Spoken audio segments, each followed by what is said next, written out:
If you struggle to keep up with even fraction of the literature, but by optimizing tools, systems, and cognitive strategies, I process 3,650 academic papers every single year. This equates to roughly 10 papers every single day, and here's exactly how I do it. Hi everyone, welcome back to my channel. If you guys don't know me, my name is Ayush. I'm a graduate student at Penn State, and today we are going to look into step-by-step on how to master the art of reading academic papers. I'm going to divide this video into three sections. The first is going to be asking the right questions, the second is going to be the crux, and the third is going to be optimization. When you are reading any academic papers, you want to ask three particular questions to yourself. The first question is going to be why? Why is this work being done? Why does this work matter? The second question that you want to come is what? What is the hypothesis of the work? What is the problem in the field? What is the research question? And what is the purpose of doing this work? The third question that you want to ask is how? How is this paper solving the problem we just encountered before? And once the problem is solved, you want to ask another question, which is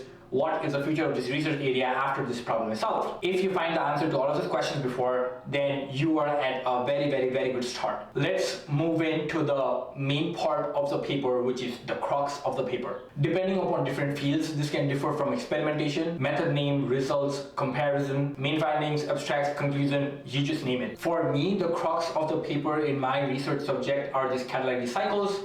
If I do not understand something in this catalytic cycle, then I go back to the main abstract and try to find the details and bit tiny pieces which is going to connect this catalytic cycle overall. It is really important to find where the crux lies in the part of the paper. Once you find the crux, you want to dissect it into the least piece you can and relate all the questions you can with your research. Now, moving on to the third part is going to be optimization. I know that everybody is not fast when it comes to reading academic papers. For one paper, someone spends 5 minutes while someone else spends 50 minutes to read the same paper. So basically it is just a habit when it comes to reading it. The more number of papers you read, the lesser number of times you take. While you are reading your paper, you can always optimize the way you read it. The best option to optimize reading your paper is to leverage AI. It is going to summarize what is given in the paper. In fact, you can also ask AI the questions that we have already touched before, the why, how, and what. Alongside, you can also ask to locate the crux of the paper, in which part of the paper it is located, depending upon your subject area. In this way, you can always get the gist of where to look in next time when you are reading a literature paper. I specifically use AI in order to understand complex machine learning coding, which is applied in data science because I'm currently learning programming just for the sake of fun. And usually in my case, it is pretty difficult to understand the purpose of writing the code, what does the syntax do, and so on. I hope this video was helpful. If you made it this far, leave a comment down below if you use or suggest any other way that works for you. If you like this video, you will love this custom playlist I have made for you that has my most popular video about grad school life. Thanks for watching, and I'll see you soon. Peace.